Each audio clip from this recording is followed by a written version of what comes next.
Hello, Kenny Geis here with TrueHomeowner.com, and I wanted to share with you an article that my dad sent to me in the mail.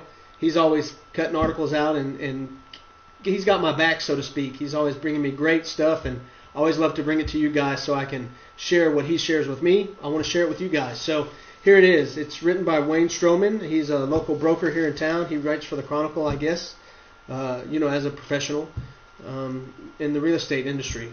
So the title of the article, and it's from Realtor View, again in the Houston Chronicle, and it's called "What's the Most Important Feature When Buying a Home?" And the bottom line is, as he goes through his article, he lists certain things, 1, 2, 3, 4, 5 bullet points that you might want to consider. But at the end of the day, the most important thing that he talks about in his article here is whatever is most important to you. That's the most important feature when you're buying a home. Your needs are going to be different than my needs or your neighbor's needs or anybody else's needs out there, your family member's needs. So always keep that in mind. And it's the not so little things, okay? You want to make sure that you prioritize in an order of importance, like anything that you would do. So here are some of the things that he's mentioned. And he talks about schools, the traffic of the neighborhood, whether you be on a major thoroughfare or on a cul-de-sac street, what kind of level of traffic, do you have kids, pets that you may have to be concerned about on a major thoroughfare. I've actually lived on a major street and had dogs and was concerned about that. Landscaping. Do you plan to put your green thumbs to use? If so, you want to know if deer or other wildlife pose challenges to gardens in a neighborhood. And that doesn't so much apply to stuff in the city, but it does when you start to get further out. And since I specialize in Cypress and Tomball, Spring and Conroe and Copperfield, there are some concerns regarding the landscaping.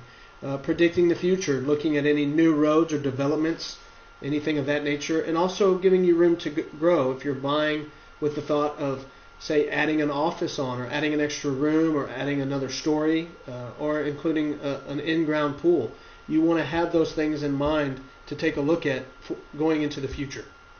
Some deed restrictions may prevent you from doing any of those things. So this is basically what he talks about, and in the end and closing, what he does is he mentions how no property will be flawless.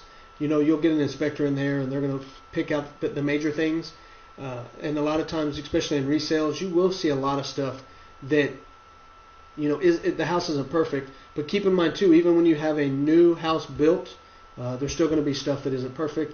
However, on a new build, you'll have a punch-out list, and the house typically is under at least a 1-year warranty from the builder, and they will correct all that stuff. So there again, there's a lot of great resources on the left-hand side of your screen. And if you're not a member, go ahead and fill out the form and take advantage of our free advancement membership, which will send you a lot of tips and techniques, not only for advancing yourself financially overall, but how to do it through home ownership and financial awareness and education and things of that nature. So I'd really like to help you get your house on it. If you're not looking to purchase a home or sell your home right now, or even lease a home, if you're unable to buy right now, I can help you get in a position to buy. If you're not in a position to buy, I can help you do that as well. So if you don't need my services now, keep me in mind in the future. I am here for you. If you ever have any questions, you can get a hold of me at 713-471-8999, or shoot me an email at Kenny, Kenny, .Geis, Geis, at TrueHomeowner.com. Thank you. Bye-bye.